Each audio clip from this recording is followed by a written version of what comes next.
अब दोस्तों अब हम जो टॉपिक पढ़ने जा रहे हैं वो एग्जाम पॉइंट ऑफ व्यू से बहुत ही ज्यादा इंपॉर्टेंट है, तो आपको बहुत ही ध्यान से देखना है। नेक्स्ट टॉपिक है हमारा soil as a resource. Soil का मतलब होता है मिट्टी। मिट्टी के बारे में हम सभी लोग जानते हैं, लेकिन फिर भी मैं आपको बता देता हूँ कि जो लैंड की टॉप मोस्ट लेयर होती है उसे हम सॉइल कहते हैं। सॉइल एक रिन्यूएबल नेचुरल रिसोर्स होती है और इसके अंदर ऑर्गेनिक एंड इनऑर्गेनिक मैटर दोनों ही प्रेजेंट होते हैं। सॉइल प्लांट्स की ग्रोथ के लिए सबसे ज़्यादा ज़रूरी होती है, प्लस जो लिविंग ऑर्गेनिज्म होते हैं वो भी सॉइल पर काफ़ी ज़्यादा डिपेंडेंट रहते हैं। इंडिया के अंदर अलग अलग प्रकार की सॉइल पाई जाती है। बेसिकली 6 अलग अलग प्रकार की मिट्टी पाई जाती है। Alluvial soil, black soil, red and yellow soil, laterite soil, arid soil and forest soil. तो चलिए इनको एक एक करके अच्छे से डिस्कस करते हैं। तो सबसे पहले हम बात करते हैं एलोवियल सॉइल की। तो एलोवियल सॉइल सबसे ज़्यादा फर्टाइल होती है। ये इंडिया के 40% एरिया में फैली हुई है।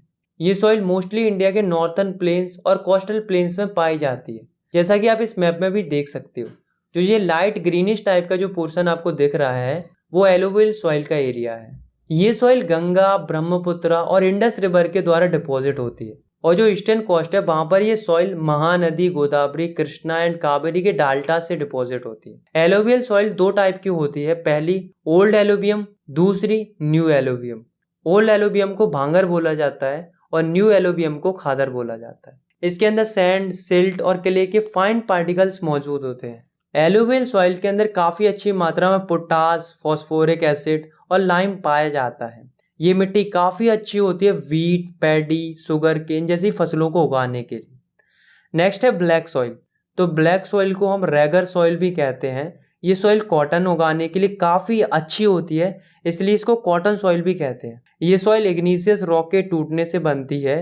ये mostly plateau of Maharashtra, Saurashtra, Malwa, Madhya Pradesh and Chhattisgarh वाले रीजन में पाई जाती है। जैसा कि आप इस मैप में भी देख सकते हो, इसमें जो ब्लैकिश टाइप का जो एरिया है वो ब्लैक सॉइल का एरिया है। ब्लैक सॉइल काफी लंबे समय तक मॉइस्चर को होल्ड करके रख सकती है। इसमें काफी अच्छी मात्रा में calcium carbonate, potassium, magnesium and lime present रहता है। नेक्स्ट है रेड एंड येलो सॉइल। तो ये सॉइल रेड इसलिए दिखती है क्योंकि इसमें आयरन प्रेजेंट होता है, और जब ये सॉइल हाइड्रेटेड फॉर्म में होती है तब ये येलो दिखती है। रेड सॉइल क्रिस्टलाइन इग्नीशियस रॉक से बनती है जहां पर कम रेनफॉल होती है। ये soil Orissa, Chhattisgarh, southern and eastern part of Deccan प्लेटू के कुछ हिस्सों में पाई जाती है। जैसा कि आप इस मैप में भी देख सकते हो, ये जो रेडिश टाइप का एरिया जो आपको दिख रहा है वो रेड एंड येलो सॉइल का एरिया है। नेक्स्ट है लेटराइट सॉइल। तो लेटराइट सॉइल हाई रेनफॉल और हाई टेम्परेचर वाली जगहों पर पाई जाती है। ये सॉइल लेस फर्टाइल रहती है क्योंकि इसकी जो टॉप मोस्ट लेयर होती है वो लीचिंग की वजह से बह जाती है। इस सॉइल के अंदर बहुत ही कम ह्यूमस कंटेंट रहता है। ये सॉइल हमें Kerala, Karnataka, Tamil Nadu, Madhya Pradesh and hilly areas of Orissa and Assam में देखने को मिलती है।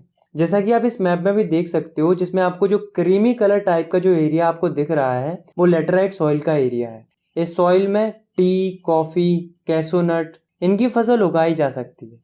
नेक्स्ट है एरिड सॉइल। तो एरिड सॉइल ऐसी एरियाज में मिलती है जो एरिड होता है, मतलब जहां पर बहुत कम बरसात होती है। इस सॉइल का जो कलर होता है वो रेड टू ब्राउन होता है।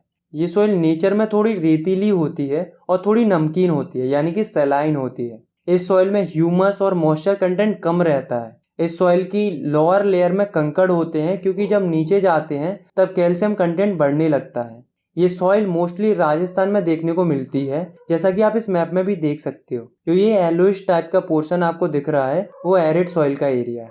इस सॉइल में भी हम क्रॉप्स उगा सकते हैं प्रॉपर इरिगेशन और मैन्यूर एंड फर्टिलाइजर्स का इस्तेमाल करके।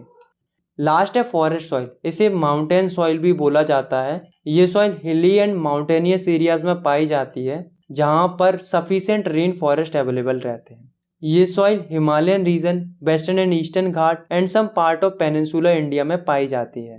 जैसा कि आप इस मैप में भी देख सकते हो, जो ये ग्रीन कलर का एरिया आपको दिख रहा है वो फॉरेस्ट सॉइल का एरिया है। ये सॉइल वैली साइड में लोमी एंड सिल्की होती है और अपर स्लोप्स में कोरस होती है। इस सॉइल में ह्यूमस बहुत होता है, पर इसमें पोटास, फॉस्फोरस एंड लाइम बहुत ही कम मात्रा में पाया जाता है। ये सॉइल टी और कॉफी उगाने के लिए सूटेबल होती है। दोस्तों इन पॉइंट्स के अलावा आपको इस सॉइल के बारे में दो बातें और याद रखनी है। पहली कि जब पहाड़ों पर बर्फ गिरती है तो ये जो सॉइल है वो कम फर्टाइल होने लगती है और एसिडिक हो जाती है। दूसरी ये जो सॉइल है वो माउंटेन्स के अपर स्लोप्स पर कम फर्टाइल रहती है, वहीं नीचे की साइड ये सॉइल ज़्यादा फर्टाइल रहती है, क्योंकि जब बारिश होती है तब सॉइल के जो फर्टाइल एलिमेंट होते हैं वो नीचे बहकर आ जाते हैं। नेक्स्ट टॉपिक है हमारा soil erosion and soil conservation. तो सबसे पहले हम समझते हैं सॉइल इरोजन के बारे में। तो सॉइल इरोजन का मतलब होता है कि जब सॉइल की टॉप मोस्ट लेयर हट जाती है तेज हवा या तेज वाटर फ्लो की वजह से, तो उसे हम सॉइल इरोजन कहते हैं। तो हम सॉइल इरोजन को सिंपली इस तरीके से लिख सकते हैं, the removal of top most fertile layer of soil is called soil erosion. आया समझ?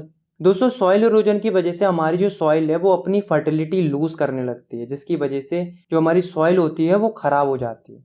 इस टॉपिक में हम 3 तरह के सॉइल इरोजन्स के बारे में पढ़ेंगे, जिसमें से पहला है गलीज। तो गलीज क्या होती हैं कि जब तेज पानी की वजह से एक कैनल टाइप का क्रिएट हो जाता है सॉइल के ऊपर, जिस वजह से जो फर्टाइल एलिमेंट होते हैं वो उसमें से बह जाते हैं, जैसा कि आप इस पिक्चर में भी देख सकते हो। ये गली इरोजन होता है, और जब ये गलीज चंबल वाले रीजन में होती हैं तब इन्हें रवाइंस बोला जाता है। दूसरा है सीड इरोजन। इसमें क्या होता है कि जो सॉइल होती है उसकी जो टॉप मोस्ट लेयर होती है वो पानी की फ्लो की वजह से बह जाती है, जैसा कि आप इस पिक्चर में भी देख सकते हो। इसको सीड इरोजन बोला जाता है। तीसरा है विंड इरोजन। इसमें क्या होता है कि जो टॉप मोस्ट लेयर होती है सॉइल की वो तेज हवा के कारण उड़ जाती है। अब हम बात करते हैं सॉइल कंजर्वेशन के, मतलब हम सॉइल को बचा कैसे सकते हैं। तो चलिए कुछ कंजर्वेशन मेथड्स को डिस्कस करते हैं। तो पहला है काउंटर प्लगिंग। इसमें क्या होता है कि जो फार्मर्स होते हैं वो काउंटर लाइंस के थ्रू फार्मिंग करते हैं, जैसा कि आप इस पिक्चर में भी देख सकते हो, जिससे क्या होता है कि जो वाटर फ्लो होता है वो स्लो हो जाता है। दूसरा है टेरेस फार्मिंग। तो जो पहाड़ी वाले इलाके होते हैं उनमें हम सीढ़ी जैसे स्ट्रक्चर बना लेते हैं, जैसा कि आप इस पिक्चर में भी देख सकते हो। इससे फायदा क्या होता है कि जो वाटर फ्लो होता है वो स्लो हो जाता है, जिससे जो सॉइल के फर्टाइल एलिमेंट होते हैं वो नीचे बहकर नहीं आते हैं।